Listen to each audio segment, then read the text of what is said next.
What's up, y'all? Welcome back to another episode of Living in Alignment. Y'all, it is the second season and I am so excited. So I'm excited for a few reasons. So first and foremost, I'm excited because this is the second season. That's number one. Number two, your girl just turned 30. Number three, y'all, I don't know if you know this. Some of you who follow me on social media know this already, but there's a lot of you who don't. But your girl's coming at you from a completely different country. I moved to Mexico City for my 30th birthday, and y'all, it has been, it has been a journey. I am so excited. I am so grateful. I'm so blessed for all that is happening. So that's what we're going to talk about this episode. So many people have been asking me questions about, living in Mexico. Why did I decide to move to Mexico? Why Mexico City? Is Mexico dangerous? Etc. etc. So we're going to get into all of the nitty-gritty shit. Y'all already know what time it is. This is the space for women to get real, raunchy, and spiritual. We share our experiences as we learn to live unapologetically, authentically, and in our highest vibrations. So grab your tequila, your wine, your juice, whatever suits your fancy, and let's get to it. But before we get into it, y'all already know I got my candle lit. We're going to light the sage. We're going to set an intention, and we're going to pull a card. The intention of this podcast today is to meet anyone and everyone who may be thinking about moving out the country. Moving out the country is a big step, and I know that there is a lot going on in America right now. There is feelings of angst around the election. There's angst around inflation. There's just angst around everything. So I'm hoping that this podcast episode meets anybody who may be thinking about moving, who is contemplating their life, who is wondering if there is something else out there for them. There is. I'm telling you, there is so much more out there for you. I also want to bring in positive energy into this space. I invite nothing but positive energy into this space. Oh my goodness, I'm so excited. I can't contain myself. So I invite nothing but positivity into this space. Ooh, 8 of baskets, y'all. Basket cards are all about emotions. The woman that I see, she's on a voyage. These baskets, I don't know, it's giving bag lady. It's giving, it's time to go. It's giving, pack up your bags. That's what it's giving. It's giving leaving some things behind. It's giving journey. We're going to see what Naisha has to say. So this is the Black Tarot by Naisha Williams. A woman starts down a new path, leaving behind all her baggage. What did I say? It's giving bag lady. She knows she could sit and wallow in the emotions connected to the past that haven't led to this point. It takes courage to walk away and forge a new route. Baby, this is me. See it, y'all? Listen, the cards be knowing. At times, we have to stop and admit to ourselves that things are no longer working and are unable to be mended. Y'all, oh my gosh, I just did a whole voice note for a friend of mine who just shouted to me about things not working in America, but we'll get to that. It's not an easy decision to withdraw for someone or something that you have invested so much time, energy, love, etc. into, but acknowledge that not everything is meant to last. The 8 of baskets is about honoring what is meant for you and being able to freely say goodbye to all that no longer resonates. This is speaking to somebody because I know damn well it's speaking to me. The 8 of baskets is about honoring what is meant for you and being able to freely say goodbye to all that no longer resonates. It is the most tender-hearted of breakups that happens. While difficult, it is necessary. We cannot keep giving time, energy, and space to people and things that hurt us or hold us back. It's time to release the soul ties that are no longer serving. So we're leaving the past behind, any disappointment, all of that. And it's time to seek the truth. It's time for self-discovery. If you are in this place but you're just like, yo, I don't know, and you need some alignment, trust your gut feeling and make the changes you have been putting off. Y'all, this is speaking to me right here because your girl put this shit off for a minute. It's been a whole year. It was a whole year before I decided, I'm gonna move. I remember telling Monica, my therapist, that I wanted to leave the country, right? So I was like, Monica, I want to leave the country. I just don't want to be here no more. I'm so tired of this shit. And Monica was like, okay, so what's up? I wanted to leave the country, but then at the same time, your girl was like, yo, can I do this shit? Like, can I really leave the country? Can I really say goodbye to everything that I have ever known? And can I really leave America? Like, can I really do this? Like I said, that was last year. It wasn't until 2024, May 20th to be exact, where I was like, Monica, I'm leaving. And she was like, okay. And I was like, yeah, girl, I'm out. I'm done. May 20th, I made the decision that I was leaving. I set the date for June 17th. That week, I said, that week of June 17th, I'm leaving. I was out of my apartment June 19th. I was in Louisiana because I drove my car down. My friend and I drove my car down to Louisiana to my mother. Drove it down on June 19th. I gave her the keys. I gave her the information. I said, here, girl, do what you may. I'm going to make sure that the insurance is paid. I'm going to make sure that the car note is paid. But here you go. I don't want this no more. That was that. Anything that I did not want, I threw that shit away. I tried to give it to some more people. I tried to give it to people, but people didn't take it. I said, you know what, whatever. I put it outside in the trash. I said, somebody's going to need this. Somebody's going to find this. Somebody else will have this. I'm going to bless somebody else's house. So that's what I did. Anything that I wanted, like I had tubs of clothes, I had shoes, I had that cheetah print couch that I did. If you do not know about my cheetah print couch, y'all need to go look on my Instagram because I did that. But I kept my cheetah print couch, I put that into the storage, and I said, deuces, I'm out. I packed up my shit, I got my dog, and I left the country. And now I'm here. And I'm excited for all that is coming. Y'all, I'm excited, okay? So, the video that I posted yesterday, the question was, why did you decide to go to Mexico? Because I keep getting the same question out of all places. Why did you decide to go to Mexico? Everyone thinks that Mexico is a very dangerous country. And based on what I've seen, based on where I've been here in Mexico City is gorgeous. It reminds me of like some parts of Brooklyn, some parts of Queens, actually some parts of the Bronx as well. Just for trees. The shit is dope. Like, I love it. I ain't gonna hold you. Like, I love the shit. I think it's dope. I wrote down some questions, some of the questions that people have been asking me since posting my video. So the first question on the list is, why did you leave America? I left America because I was tired. I needed something new. I needed to experience something new. I needed a change. I needed to be out of the hustle and bustle. I just needed something else. I really did. I couldn't take it anymore. I'm about to turn 30. I don't feel like I had anything to show for it. And not necessarily material-wise, but more or less, I don't feel I have anything to show for it as far as emotionally, spiritually, psychologically. I just felt like, what the fuck? Like, I'm just here. I've just been paying bills. This can't be what adulthood is about. It can't be.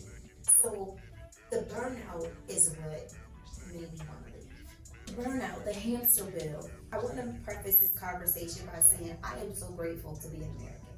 I am so grateful to be a Black American, right? I am so grateful to be a Black American woman, right? However, I cannot ignore the implications that come with being an American.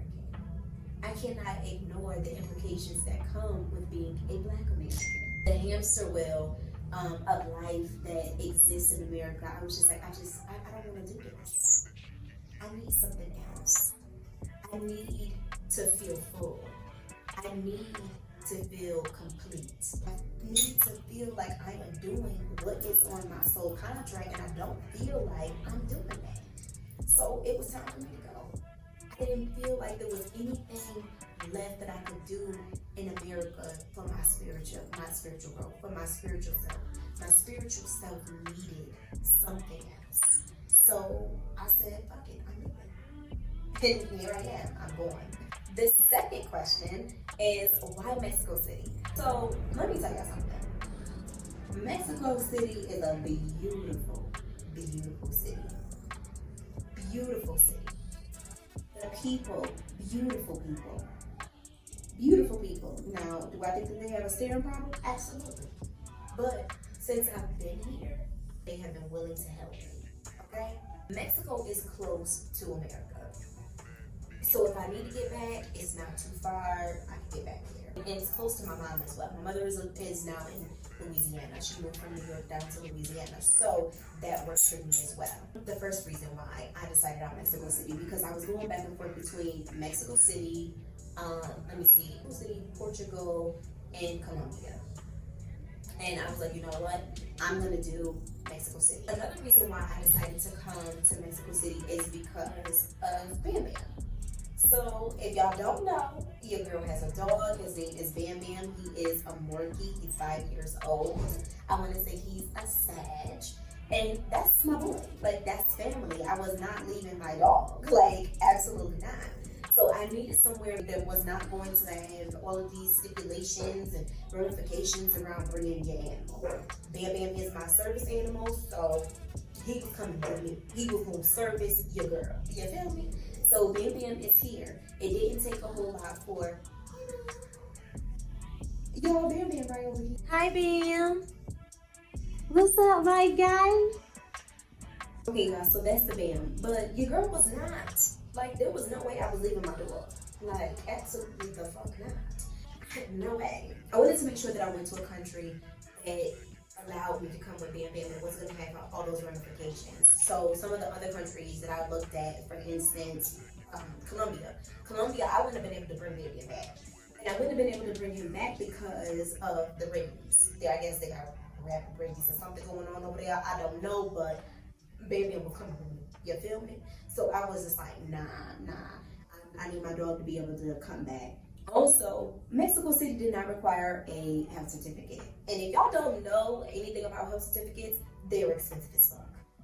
I want to say the certificate alone was a $190. $190 for a piece of paper. So I want to say it was $190 plus all of the vaccines and everything that he had to get. I was like, yeah, nah.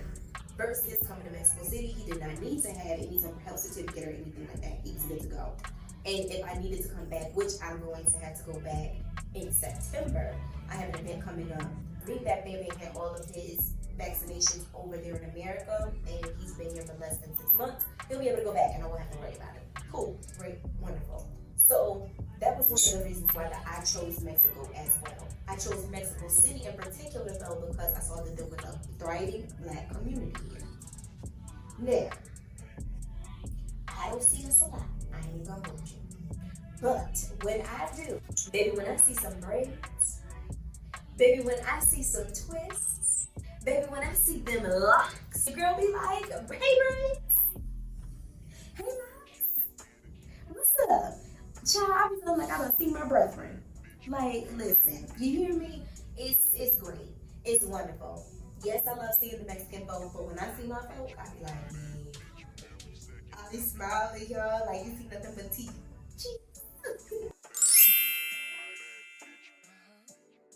Hey, lady, I know you're busy listening to the show, but I just wanted to interrupt and say I appreciate you. Out of all the podcasts out in podcast land, you decided to listen to me, and I just want to say thank you, boo. Living in alignment is not easy, and while this is a labor of love, it is labor nonetheless. So, if you want to support the show monetarily, you can always donate via PayPal or buy me a coffee. See the link in the show notes. And if you don't have the coin, I get it, sis. Sharing with a friend is more than enough. Now, let's get back to the show.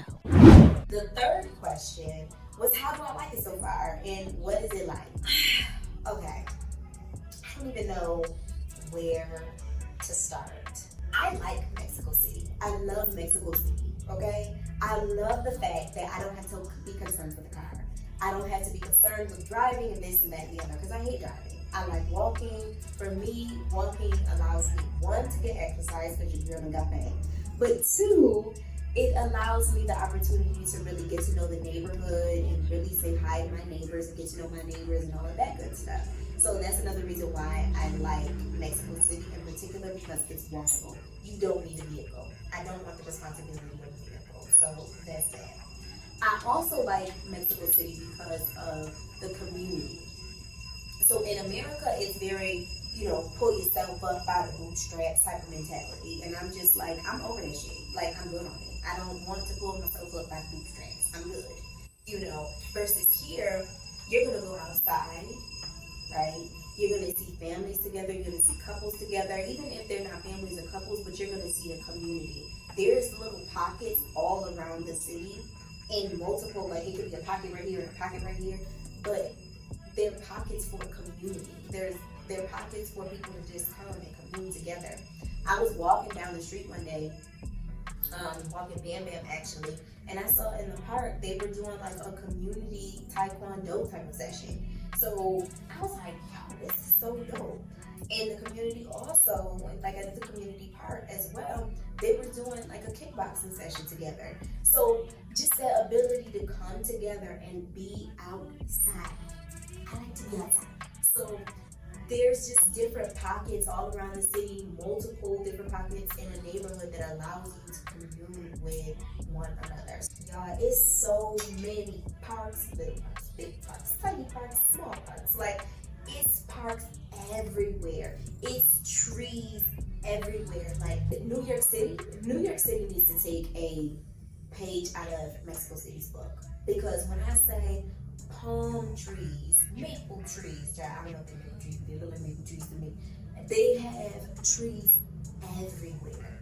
Like everywhere. It's beautiful. When I say it's gorgeous, I mean it's absolutely gorgeous. So that was another reason why I was like, I need to come to Mexico City specifically.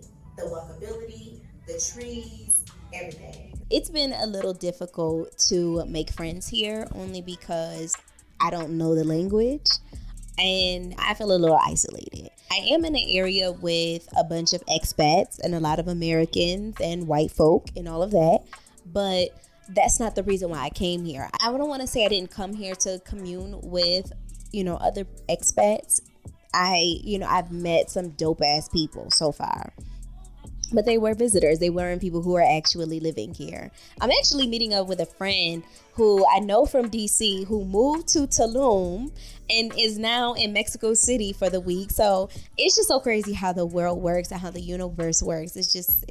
I'm grateful. Like, that's all I can really say is that I'm grateful. I've only been here for 2 weeks. I know that it's going to take me some time to meet some people. I'm still learning the language. So as I learn the language, I do believe, I feel in my heart that I am going to meet some dope ass, great ass people. Living here has also forced me to check myself. So let me sit up for this because I gotta be honest. Like I said before, I am grateful. I am so grateful for being an American. I am so grateful for the opportunities that come with being an American.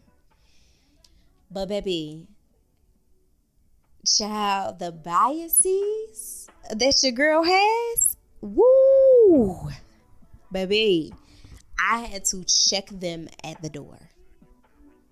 I had to say, who, what, the fuck? Like, I really had to check myself. Like, I really had to look in the mirror. I had to tell myself every day, stop being a spoiled ass American. Because in America, we're spoiled. There are certain luxuries that we have that are not present in other places. And, I had to gather myself. I had to get it together. I'll give you an example. Living in DC, living in the DMV area with those pretentious ass black folk, love my pretentious black people, but goddamn, sometimes it's just a little too much for me. I was living there, and because it's the capital, it's very political, and it bleeds into regular everyday people, even into the other cultures, right? So when I was there, I don't even know how to explain it, but when I was there, first of all, I lived in a predominantly Latinx community. And people would just stare at me. And I'm like, what the fuck are you staring at? Like, what are you staring at? Like, what is wrong with you, right? And I had to really sit back and ask myself, like, why are you so offended by these people staring? Now, granted, I do think that staring is rude, but what I will say is that I think it's a cultural thing because they do it here as well. And once you give them a smile, and not everybody, of course, but most of the time, once you give somebody a smile, they give you a smile back. And it's just like, oh, okay. I also want to say that my blackness and how I viewed my blackness and how I viewed my womanhood definitely played a part into how I communicated with folks over there versus how I communicate with people over here. I'm unlearning a lot of the biases that I have had against other people who are melanated like myself. I've had to really, like I said, just take a step back. Like, really just take a step back, because I think in America says that it's a melting pot and it's for everyone. It's for everyone to come and commune and be there, etc., etc. But it's really not. This is not collectivist at all. I really had to unlearn that. And speaking of unlearning my biases, I had to unlearn, I'm in the process, because I'm still unlearning my biases. Like, I am still stripping myself. I'm not fully healed. I am also in this space where I'm unlearning the American way of life. I had people like really asking me or just telling me about how tired they are, how burnt out they are. And I'm just like, yo, I know exactly what you mean, because I done came to this country. Soon as I hit the soil, I was like, okay, I got to do this, and this. And then when I got on the phone with Monica's like, you just got there. I need you to chill. I need you to relax. I need you to breathe. I need you to rest. Okay? It's called radical rest, y'all. Radical rest. So, you know, I just really had to unlearn the whole get it, girl, get it. I'm unlearning the hamster wheel mentality, because let's keep it real. Like, America, yes, there are so many opportunities there. You can wake up tomorrow and be rich because you played the lotto, right? But in the meantime, between time while you are waiting to receive that lotto win, baby, you're working and those bills are coming. And I'm not saying that there's not bills in Mexico City. I'm not saying that. But I'd rather pay $20 for my electricity than $150 for my electricity. You feel me? I'd rather pay $1,200 for an apartment than $1,700 for an apartment. Okay? And we're going to get into a breakdown because I want y'all to see the numbers as well. But unlearning just that American way of life, that hustle culture, that get it, girl, get it, that I always have to be doing something. I can't just sit down and rest. I'm really in the process of unlearning that. I think my nervous system is fucking shot. And speaking to a lot of people in America, I think a lot of people's nervous systems are shot. I think a lot of people need a fucking break. And a lot of us don't know what it means to break. A lot of us don't know what it means to actually sit down and watch a show. We sit down and we're watching a show and we're on our phones and we're doing this and we're doing that. We're not actually sitting down and enjoying the show. So living here is really teaching me to slow down and be a part of a community, and not only be a part of a community, but really just take a step back and breathe. Like breathe, y'all. Like really breathe. The next thing on the list that I'm unlearning is how to decentralize race. And what do I mean by that, y'all? So in America, it seems like we are so obsessed, for lack of better words, with race. I know when I was there, I was like, she treating me like this because I'm black. She doing this because I'm black. She doing that because I'm black. She doing or she talking to me like this, or she doing because I'm black. I don't even think about my blackness here. Like, granted, yes, I know I'm a black woman. Like, I get it. I understand. I know this. But it's not the first thing. It's not prevalent in my mind. It's not here. It's not the first thing I wake up like, okay, I gotta really think about how I show up in the world because I'm a black woman, and I don't want to be seen as an angry black woman just because I'm frustrated, or just because I'm this, or just because I'm that. Like, that's not what I'm thinking about. And I even think that my subconscious is getting an opportunity to heal because I'm not in a space where I have to constantly think about my blackness. It's just like, y'all, it's been great, the decentralized race, okay? Like, granted, I know people are probably looking at me like, what the fuck is she doing here? Or another one, what? Papi, she got to go. Like, I get it. Like, you know, I get it. I understand that that's probably what they're saying. Another one in their country, what are you doing here, right? But I'm not thinking about that. I'm not thinking about my race. I'm just here to just be with people and just live. Like, I want to learn the language. I want to be amongst the locals. I'm not trying to be a spoiled ass American. And hell, I want somebody to check me when I'm being spoiled. Hell. Number 4, racism in Mexico. So, are Mexicans racist? Child, I don't know. I've been here for not even 2 weeks. I'm pretty sure that there are some folks who don't like, you know, black folk, dark folk. But, I mean, I haven't experienced that. I mean, what I've experienced is a whole lot of people staring. A whole lot of people stare at me. A lot of people stare at me, especially men. Like, the women, they may stare. They'll stare. They'll stare. And then as soon as I stare back at them, they like,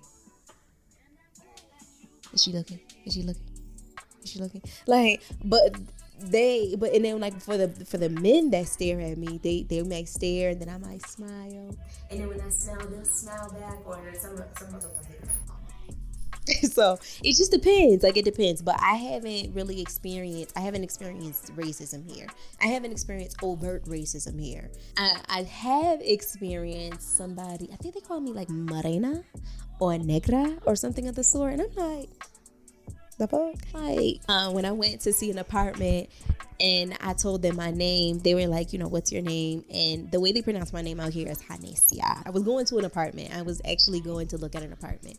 And he's on the phone and he's like, da da da da da da, and morena. That's what I heard. So basically what I gathered, you know, from the conversation is from, and mind you, I have pre-K level Spanish because that's what I remember, my pre-K Spanish.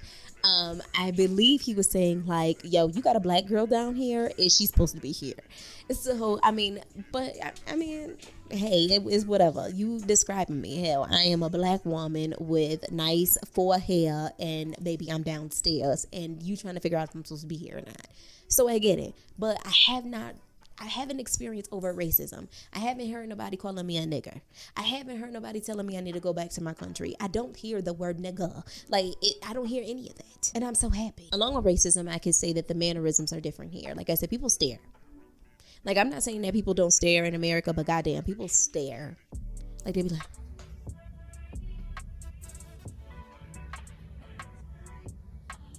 and I be looking at them like, because I'm trying to figure out what you're looking at. But then I have to remember, like, you know, you probably never seen anybody like me before. You probably seen it on a screen, but you probably never seen somebody like me. This is a big city. Who knows? You're probably trying to figure out, like, does she know Spanish? Is she a black Mexican? Like you know, you could be, like I said, you could be trying to figure something out. But like I said earlier, if I smile, usually they smile back. If they don't smile, y'all keep it moving. Like, at first, I ain't gonna hold y'all. I was sitting over here like, why the fuck are you looking at me like this? And I was sitting here also like, duh. Like, I was really like, but then I had to, you know, like I said, take a step back. I had to say self said, and I had to say, baby, you're not in America no more. You're in somebody else's house. And what do you do when you are in somebody else's house? You act like you got some fucking sense. So I had to gather myself. Another thing that I noticed here is a lot of people don't say excuse me. Like, I thought that was like Latin like thing in America. Like, maybe they're just rude in America. But no, baby, that's a cultural thing. Like, they don't say excuse me. And some people do say permiso, disculpe, you know. But me, you know, being raised with those southern roots, I'm crossing in front of somebody, I say disculpe, or I'll say permiso. Permiso, señora. Permiso, señor. Permiso, ¿dónde está? Permiso, puedo, ta ta ta ta ta. Permiso, ayúdame, por favor. You know, I always say, you know, excuse me, excuse me, help me, please, It's not like that here. I had to check myself when I was on the subway because, baby, this girl, she bumped up against me and I was like, and I said, girl, bring it back. Bring it back because you in somebody else's country. You in somebody else's country and you cannot be cutting up in these people's country. Like I said, mannerisms completely different. But I think learning the language is a plus because when I do say like disculpe or permiso or hablo un poquito español, when I say something like that, y'all don't talk about my pronunciation. I'm still learning. But when I say something like that, they see that I'm trying to learn their language, right? So being that I'm putting in the effort to learn their language, they're like, okay, she ain't one of them. So, I think learning the language helps with the mannerisms and, just learning the culture of the people and how they do stuff and, all of that. And not being a spoiled ass American really helps me. As you can see, I don't know Spanish like that. Like everybody keep asking me like, girl, you moving to Mexico and you don't know Spanish? No! Hell. I've been in America all my life. Don't nobody speak Spanish to me. The fuck? Hell, I went to public school. If they would have kept on teaching me Spanish while I was in pre-K, your girl would have did something. I would have knew that shit. I would have knew it. But I don't know. I don't know. So I am learning the language. I do read it and write it better than I speak it. And, picking up auditorially, if that's a word. But, I do pick it up, just a little bit. But writing it or reading it, child, baby, I be like, oh, I know what that word is. Like, I be so proud of myself, y'all. Number 7, how do I communicate with people back in the United States of America? So, everyone that I know, or a lot of people that I know have iPhones. So I'm either iMessaging them or FaceTiming them or FaceTime audio calling them, the whole shebang. But if they do not have iPhones, because there are some folks who do not, shame, one of the things that I do is I downloaded WhatsApp. It seems like that's the thing. So WhatsApp is how I also communicate with people. But I have a story to tell, y'all. I have a story to tell because when I first got here, let me tell y'all, I was going in on Verizon. You hear me? Because y'all know Verizon is expensive. But your girl didn't have no service. Good morning, y'all. So the Bam and I have been up for a little while. I've been trying to figure out why the fuck my Verizon service is not working. My mom has been texting me all night, all day, because her ass is over there worried. She's like, oh my gosh, you have to have service, blah, blah, blah, blah, blah. So she has been sending me iMessages and she's on the phone with the Verizon rep. But what I think I'm going to do is I'm just going to go get me a good old Mexican number and call it a day. And I have an extra iPhone, so I'll just add it to my old iPhone and call it a day. Ciao. Guess who was on the phone with Verizon the next morning? My mama. Pam wasn't playing no games, you hear me? So she was calling me on her iPad, but she was on the phone with the Verizon folk. She was like, she need a phone. She in a completely different country. She needs a phone. So they ended up fixing whatever it is they needed to fix. Your girl ended up getting service. Now I have a Mexican phone number and I have my Verizon phone number. It's been cool. It's great. Wonderful. I want to say that it was like $30 or something of the sort for me to get the phone. Turns on, I'm just using my little old dusty iPhone, baby, and it's doing what it need to do. All right.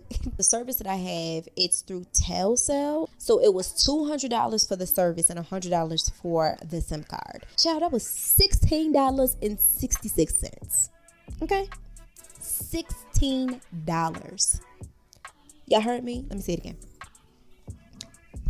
$16. How's the food? That is question number 8. So y'all, I've been seeing so many good things about food here.